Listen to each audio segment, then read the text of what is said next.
Assalamualaikum warahmatullahi wabarakatuh. Selamat siang, salam sejahtera buat rekan-rekan sekalian.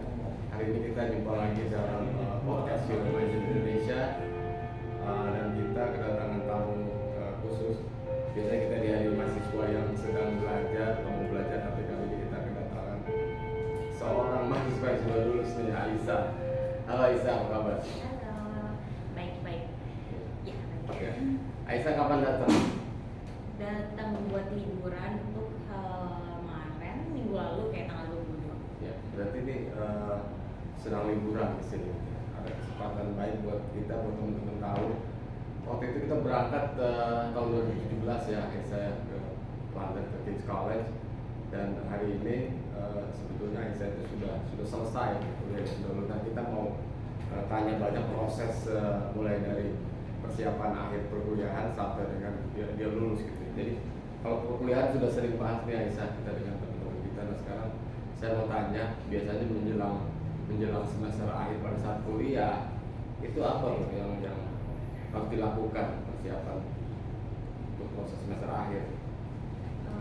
Sebenarnya tergantung jurusan ya. Kalau jurusan, jadi kalau di Inggris itu ada beberapa pilihan, bisa ada yang disertasi, kayak tesis, bikin disertasi ya kalau di Disertasi. Kalau di Indo. Ya, jadi bikin disertasi atau exam aja biasa. Nah, yang Aisyah ambil waktu itu adalah karena jurusannya matematika, jadi saya ambil yang exam aja karena jatuhnya lebih enak, lebih gampang, nggak perlu ngambil nggak perlu susah-susah bikin nulis disertasi kan. Jadi aku ambil yang exam. Nah, jadinya sebenarnya rasanya tahun terakhir sama tahun pertama kedua sama aja karena exam aja akhir udah. Jadi persiapannya ya udah cuma belajar exam, habis itu ya udah cuma exam aja. Berarti ada dua pilihan ya, disertasi dan exam. Ada tiga juga, satu Ada lagi tiga. project. Jadi Oke. mungkin bareng sama kelompok itu harus bikin project, misalnya menciptakan apa, menciptakan rumus atau kayak gitu.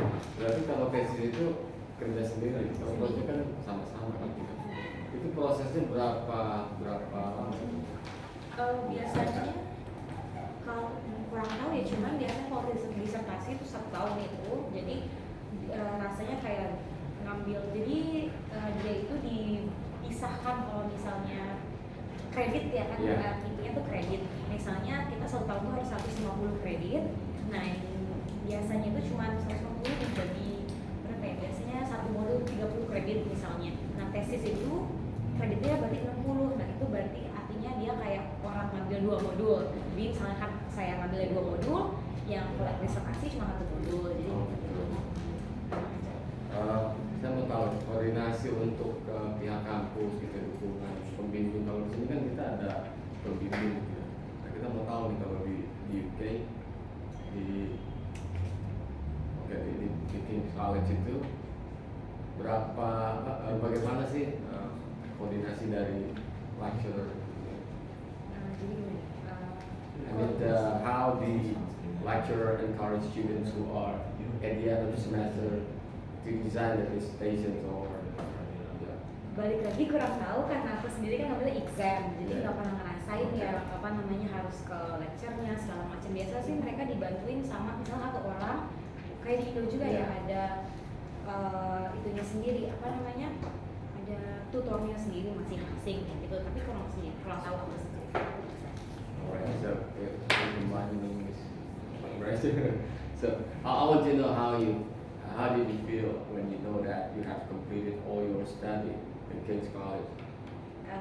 Personally, of course, feels grateful and then feels relieved, right? Because I just finished everything, and yeah, so more on the relief side, but kind of scared at the same time because that means I'm entering the adulthood now, so it's more real rather than before. It's just studying. I feel like studying, the end result is just exam, that's it, right? But in real life, after that, beyond studying, it's more lots of stuff's gonna happen, so it's more scary.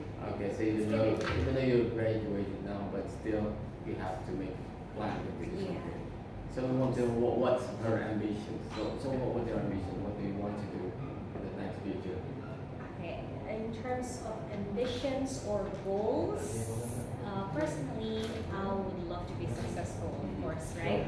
So I want to be successful in every way. So not only having lots of money, not only like personally, it's just everything. For example, like relationship wise with family, with partners, and everything. I want to be successful. So I think that's the one word that can describe what's my goal in life, right?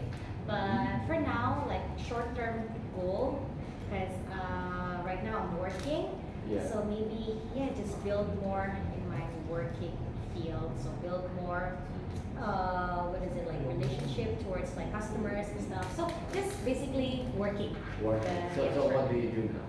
So right now I have my own company. It's a Okay. dance company, so I'm working with that.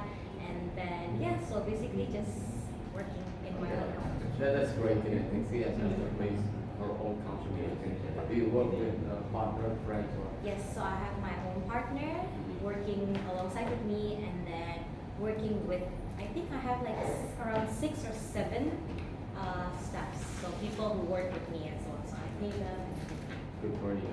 thank you. Some people think that they need to get more experience first before after they graduate, but amazingly you decided to make your own company. So what do you think decision? You don't want to try first to work in the same field with your major, or you want to try your knowledge? Yeah, I mean, people say that you need to have like experience and stuff, right? But for me, it's part of the journey, like right away diving into the water, it's part of the journey of like having experience. So I feel like it's okay if I'm right away going towards like having my own business, right? But sometimes I have it in mind as well, like, oh, maybe I need to try working with other people, I mean, working under other people first before I have my own company, right? For example, like working in corporate jobs. Alright. Maybe I'll try that in the future, but because right now I'm living in London with my graduate visa, so I have 2 years for me to like think about like, oh, for example, if I want to apply for jobs or just continue with like my own company.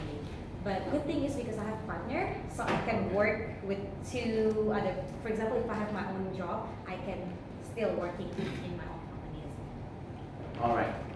Well, I think this is important. Ini menarik nih. Salah satu perspektif yang berbeda lagi sih ya. Memang kalau sekolah di luar itu ya,